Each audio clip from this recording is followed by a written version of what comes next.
Pemirsa, Wakil Bupati Badung Iketut Suyase didampingi Kadistik Pora Badung Iketut Widya Astika melepas kontingen Pekan Olahraga Pelajar atau Porjar Kabupaten Badung untuk mengikuti ajang Porjar tingkat Provinsi Bali tahun 2019 di Puspem Badung.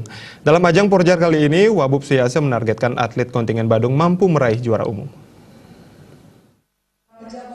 Kadistik Pora Iketut Widya Astika selaku Ketua Panitia melaporkan, Porjar Provinsi Bali tahun 2019 akan diselenggarakan dari 26 hingga 31 Mei 2019 di Kota Denpasar. Persiapan kontingen Badung sudah dilaksanakan sejak 1 Maret 2019 lalu hingga sekarang. Meskipun harus belajar dan mengikuti ujian sekolah, seluruh atlet sudah siap mengikuti pertandingan maupun perlombaan di arena Porjar tingkat Provinsi Bali tahun ini. Kontingen Badung terdiri atas 915 orang dengan rincian atlet sebanyak 730 orang dan pelatih maupun pembina sebanyak 185 orang. Cabang olahraga yang diikuti meliputi 26 cabang olahraga dan 6 cabang olahraga eksebisi.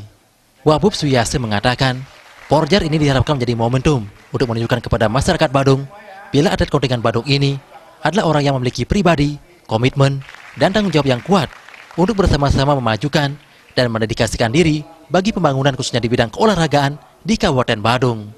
Potensi keahlian yang dimiliki para atlet diharapkan diabadikan dan didedikasikan tidak semata-mata untuk diri sendiri, namun juga untuk kepentingan masyarakat umum. Hal semacam ini tidak kita tangkap, maka mereka merasa tidak diperhatikan, maka semangatnya juga akan rendah dan prestasi tidak dapat diraih. Padahal mereka berpotensi.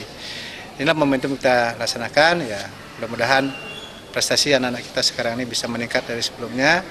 Dan tentu ini kami atas nama pemerintah dan masyarakat Badung memberikan apresiasi dan terima kasih kepada mereka semuanya, para atlet kita, para pembina pelatih kita, karena mereka telah menunjukkan potensinya, membuktikan diri mereka menjadi orang terbaik di Kabupaten Badung dan di bidang olahraga masing-masing, dan kita minta untuk bisa membuktikan potensinya itu dalam bentuk prestasi di Porjar Provinsi Bali. Mudah-mudahan mereka ini sebagian besar daripadanya bisa menjadi wakil atau duta masyarakat Bali di skala nasional. Terkait target, bila tahun lalu Badung berada di posisi kedua, Wabub Ketut Suyase berharap tahun ini harus meningkat menjadi juara umum. Ya, kita berharap sih dulu juara 2, kita berharap ya pasti target kita naik lah. Ya, mudah-mudahan kita menjadi juara umum nanti. Ya. Lebih lanjut, Wabub Ketut Suyase mengharapkan para pembina memperhatikan para atlet dengan baik dan sungguh-sungguh dan membangun komunikasi sebaik-baiknya dengan para atlet. Perhatian dan saling berkomunikasi akan menambah semangat kejiwaan dan kondisi mental psikologis para atlet. Jika ini bisa terbangun, Wabub Ketut Suyase yakin dan percaya semangat atlet akan semakin meningkat dalam membela kabupaten dan masyarakat Badung dalam Porjar tingkat Provinsi Bali. Sufiyatna, Bali TV.